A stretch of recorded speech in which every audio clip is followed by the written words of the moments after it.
Jo, det blir faktisk grisekaldt til tider.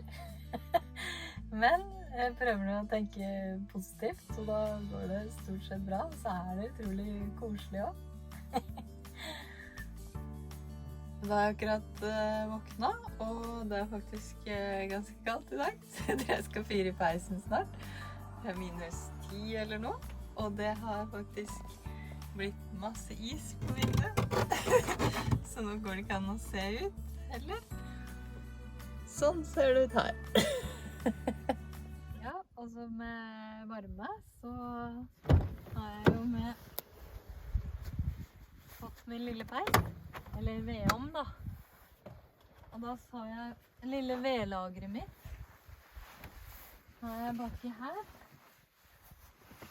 Og under her. Her har jeg lille vedlageret mitt. Og her har jeg litt ved igjen. Og så har jeg en og så har jeg en pipe som er oppi der, som jeg setter på når jeg skal fyre ved. Og så har jeg en sak. Så skal jeg hente litt ved da. Her.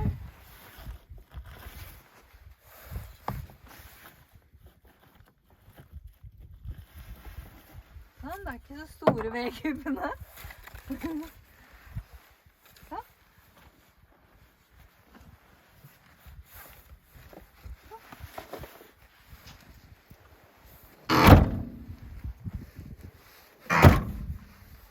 Vi må fyre vedovnen.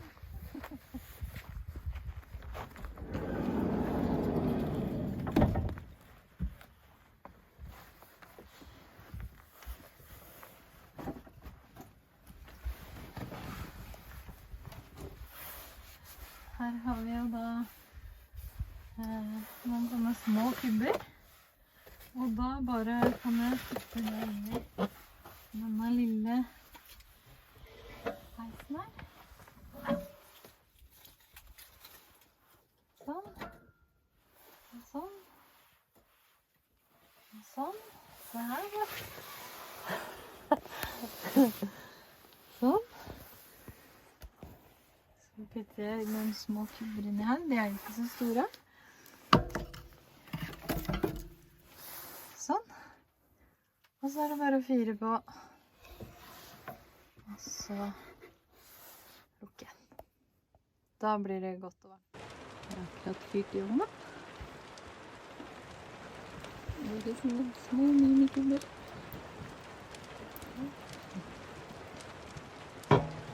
Og så har jeg laget litt urterundstykker.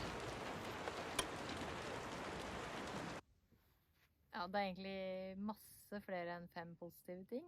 Men 5 av dem er jo blant annet at det er jo ikke så mange andre ute. Det er veldig koselig å møte andre også, men når det ikke er så mange andre, så finner man så utrolig masse fine steder å parkere. Hvis det er måkt for snø, da. Og hvis man kommer fram uten en firehjulstrekker, men det har gått stort sett bra. Og så er det jo at man setter pris på så utrolig mye, som bare det med varme og ja, man setter så ekstra stor pris på ting. Det synes jeg er veldig positivt. Og så er det jo på en måte mer sånn eksotisk og vilt, føles det som når man er ute på vinteren. Og så får man jo noen fantastiske vinteropplevelser som man bare må oppleve. Anbefales i hvert fall.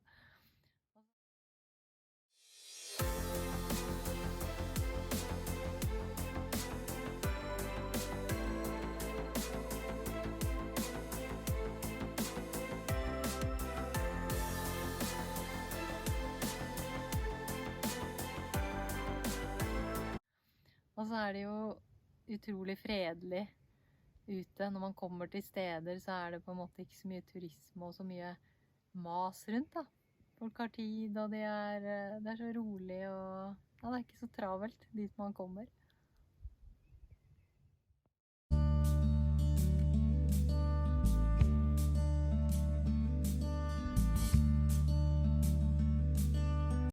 Det går an å finne 5 negative ting også.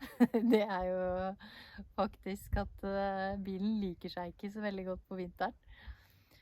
Og ting fryser fast. Alt fra kajakken til dører og alt. Så nå skal vi ut og padle, men det var ikke bare, fordi først hadde nøkkelen låsen fryst fast. Og så har skiposen som jeg har puttet opp i kajakken, den har også fryst fast. Så vi prøver å helle litt varmt vann på. Så det er vintercamping. Jeg har faktisk døra slått seg litt, så det var jo ikke mulig å få til. Og ta ut plankene, og så skada litt. Skummelt. Og så er det mye stengt rundt omkring. Det er jo litt kjedelig, men ja, det er masse annet fint å oppleve, men det er en del som er stengt. Og så er det jo masse snø noen steder, så det er ikke overalt jeg kommer fram. I hvert fall så lenge jeg ikke har firehjulstrekk.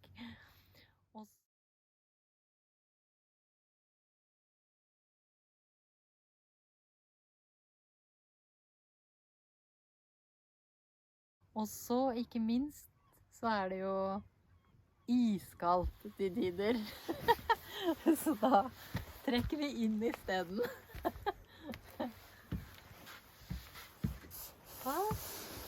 Så lukker vi igjen døra, så holder vi varmen. Varmen står på her inne, men nå har vi faktisk vannet fra i går blitt helt is.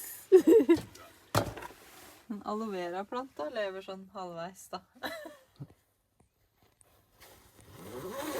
Ja, og jeg gjør med dusj og toalett, ja, det er interessant. Jeg går rett og slett på do i naturen, stort sett. Og så, hvis jeg er innom noen byer eller kjører ved bensinstasjoner, så går jeg på do der. Eller på campingplasser. Og så med dusj, så det blir jo ikke til at man dusjer så ofte som man gjør hjemme. Sånn er det bare, men man kan vaske seg. Det går fint, varmer opp litt vann i bilen. Og så har jeg jo dusj på taket med sånn slange ned. Men jeg har ikke brukt den så mye i vinter, men jeg har mulighetene der også da. Jeg har valgt å ikke ha et stort dusjrom inne i bilen, for det synes jeg er unødvendig bruk av plass, selv om jeg liker å være rein, altså. Men jeg vil ikke bruke så mye plass på det. Og så er det jo bare rett og slett utrolig deilig å gå ut og bade i en elv, altså. Det er det å vaske seg i en elv, og så blir det bare godt og varmt etterpå. Nå skal vi ta et lite bad, da, så får vi vaske oss litt på vinteren.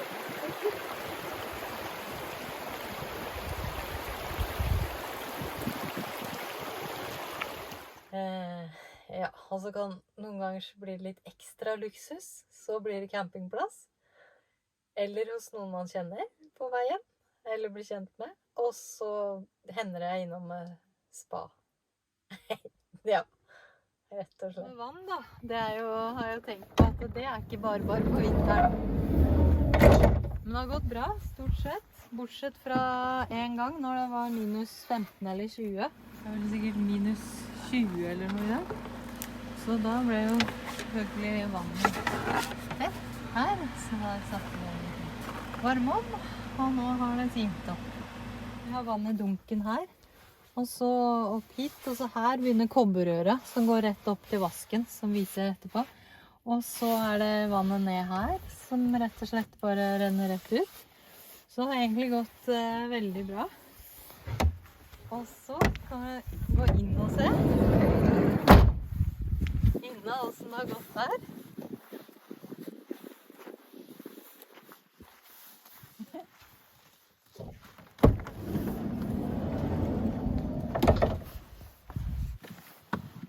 Der blir det jo vann i sånne dunker. Rett og slett. Og så, det som er så greit, er at når jeg skal få brukt begge hendene, da. Det er jo ikke så mye med vinteren å gjøre, men da bare trykker jeg på den med kneet. Og her funker det så bra, for her kommer kobberrøret opp igjen. Og da er det så enkelt, så jeg har ikke gjort noe som helst med vannet. Så jeg bare vasker den. Eller vaske seg. Og så det lading og strøm og alt det der. Det ikke bare på vinteren, men for solcellepanelen, den funker i hvert fall ingenting, som jeg har erfart i hvert fall. Så jeg må lade batteriet bak, bodelsbatteriet. Det må lades hver dag, så enten om jeg får koblet til strøm, eller om jeg starter bilen og lar den stå en stund, så funker det bra. Men det tappes i løpet av natta, det tappes ganske mye i løpet av en natt. Men det har fungert bra. Og så har jeg da en ekstra liten varmeovn også. Liten panelovn, den har vært gull verdt i vinter. Fordi når man har koblet på strøm og skal tørke noe og sånt, så det jo perfekt å ha en liten varmeovn, altså. For det supervanskelig å få tørka ting på vinteren. Så jeg har vært nesten avhengig av den.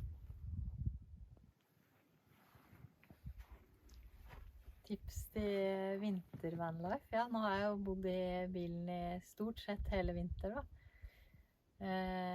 Og jeg tenker at det nesten viktigste innkjøpet jeg har hatt, i hvert fall, det må jo være, som jeg nevnte litt tidligere, var jo denne lille panelovnen. Den har vært gull verdt for det å tørke tøy og sånt. Så det må være, for det vanskelig å få tørka noe tøy. Så den, i tillegg til en sånn liten vifteovn, det har vært skikkelig bra å ha.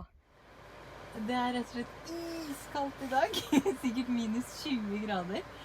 Så da har vi kommet oss inn på en campingplass og fått kjøpt en liten varmeovn. Så vi varmet føttene litt. Og så har jeg vært kjempeglad i komfyren min. Både for at man får litt varme av den, og så det så mye god mat å lage i komfyren. Så den har vært gull verdt, den også. Og så må jeg jo si kanskje kjetting. Å ha med det. For det ikke jeg hatt, og det skulle jeg ønske jeg hadde ved et par anledninger. Så det vil jeg hatt. Og så tenker jeg at det jo egentlig bare innstillinga. At man bare koser seg og nyter og bare positive til at man vet at det blir kaldt, men bare koser seg med det.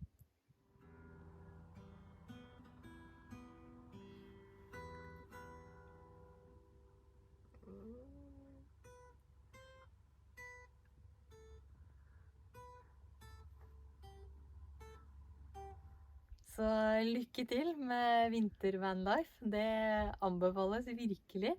Og nå begynner det å bli litt kaldt her, så nå skal jeg ta turen inn igjen. Ja.